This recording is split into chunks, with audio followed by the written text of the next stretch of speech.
Lecture 6 was about managing individuals. A lot of the ideas in Lecture 6 are taken from psychology. So management actually appropriates a lot of great ideas from other discipline areas to make management studies such a fascinating area of study.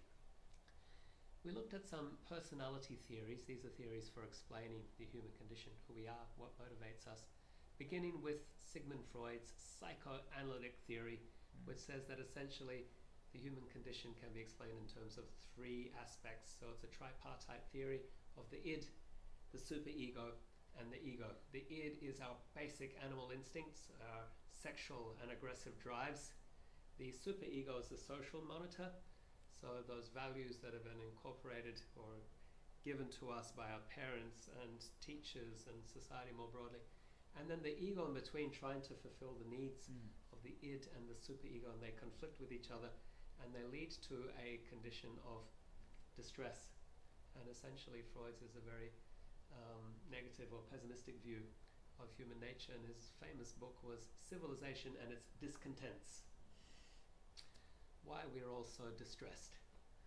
Trait theory is a different view. It says that essentially our personality can be explained in terms of some stable characteristics that endure across a lifespan. If we are to take all different characteristics and summarize them, we end up with 5, called the Big 5 personality characteristics, which has an acronym. The ocean model.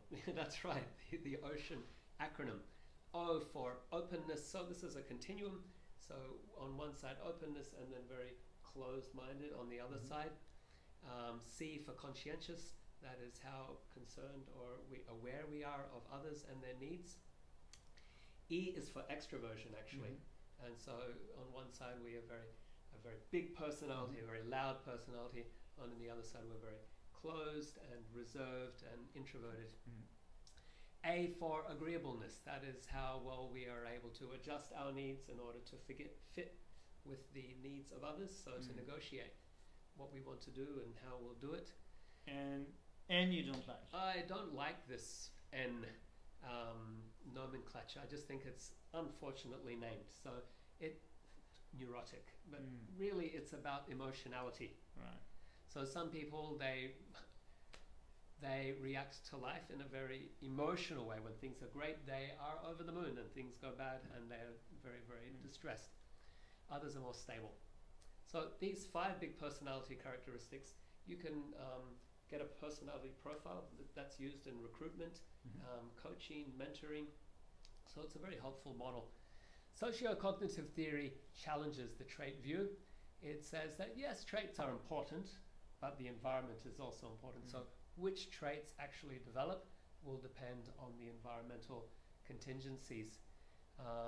Finally, then we have humanistic theory, which says that essentially humans are all seeking to develop themselves to self-actualize. But if we are an environment which is very controlling and judgmental, then we'll be inhibited in our growth. On the other hand, if we are an environment where we receive unconditional positive regard, then we'll be more likely to thrive, to prosper, to self-actualize. So you can see how these theories then can inform a manager's view and influence how they deal with others within the organization. And if you think in terms of the Pygmalion effect, they will lead to certain responses from the employees as well. So connected to that, there are these theories that can help us understand others. Now, what's really important is to understand how we perceive, our environment and others altogether. The idea of perception is what will also help us make sense of different situations. And perception can be seen as a process first. That's right. It's a process of attending to information in our environment. Apparently there are 20 million bits of information around us at any moment, but we don't take all of that in. It's impossible to compute all of that information. So we filter out most of it and take in only what we consider to be important. So we filter the information, and this is sometimes referred to as the cocktail party effect. So you're at a cocktail party, and all of a sudden I'm at the other end of the room, and I say, "Hey, sis." That's right. And I'm on the other side of the room, and I hear someone talking, Emmanuel talking about me, And although I was totally unaware of this conversation previously, suddenly I tune in to hear what they're saying. Good things. Only good things. I hope so. Okay, so then once I have attended to that information and I'm taking it in, I start to organize it and interpret it. And I do that with the help of schemas. So basically schemas are shortcuts. They are, the shortcuts we use to make sense of a situation very quickly. And they're absolutely necessary to sort out all this mass of information we constantly have to take on board. So we use schemas as, to be quicker and identify a pattern of events, and that will help me react. It can save my life in some situations because it will prevent me from, driving into a wall or driving over somebody in the street. But in some other cases, it can be very misleading, and especially the case when we are looking at others and judging others on a first impression and using a very quick shortcut circuit like this. And so we've gone through during the course these various perception errors, one of which for people is stereotyping, and this idea that, well, if this person belongs to that community, that group, has gone to this school, come from this area, I think they would behave like this, and I tend to think that I'm right in thinking so. Even though French are not always arrogant, for instance, but I have this image.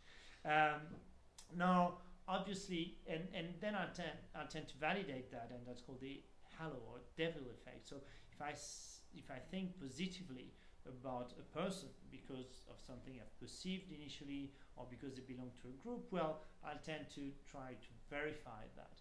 So I'll go with my first hypothesis and think, because I think initially this person is good, I'll tend to demonstrate that this person is good. Same goes to bad people. So I won't give them a chance to really redeem themselves because I had this first impression. And obviously because I do that, well, I won't give them the same chances. I tend to give more chances to a person of which I have a positive impression. So that's what creates this self-fulfilling prophecy. Because I've had the first negative impression, I give them less options, and then obviously they can't demonstrate how good they are. And that was the Pygmalion effect experiment, where if you tell to a school teacher, these students will be a late bloomer, give them a chance and they'll become really good. Well, they give them more attention, they really grow them, help them grow, and actually these students become better. So that's the idea of the self-fulfilling prophecy. Other important errors that we tend to make are attribution. Yeah, so one of these is self-serving bias. This is where I attribute my own mistakes to the environment. So let's say, for example, I'm running late for an appointment with Emmanuel, and I call him up and I don't say, sorry Emmanuel, I'm just irresponsible, I'm again late for this appointment. I will say, Emmanuel, there is an issue with public transport. Maybe there's I'll say that there's track work going on in the trains, or that there's lots of traffic, and so I will then attribute my lateness to some environmental cause. And the other thing I will tend to do is attribute a good thing to my actions, which all politicians do. All that happens is due to them, ending a war at the other end of the world, or economic growth. So if you combine the two, I'll start to have a very biased assessment of the world around me. I don't see people for who they are, but just based on my first impression. I don't understand why what I do is successful or not. I just tend to blame others when it's not, and felicitate myself when it's good. And so that's my perception of the world, being completely at odds with what's actually there. So one idea that's starting to develop traction in the organizational context is positive psychology. And this is a psychology that reframes or shifts the focus from a focus on mental illness and other deficits towards trying to understand what is it that enables people to flourish and to be their best in life and at work as well, when we discuss it in the management and organizational context. So looking at what people are really good at, what their strengths are, what their core virtues are, so the things that they naturally are inclined to do, and finding ways to recraft the job in a way that leverages their strengths so that people feel more satisfied and happy in their work. And that requires the type of consciousness about the situation, of intelligence of the people, of the situation, that will help us to develop them for what they are and not for what I think they might be based on the first impression.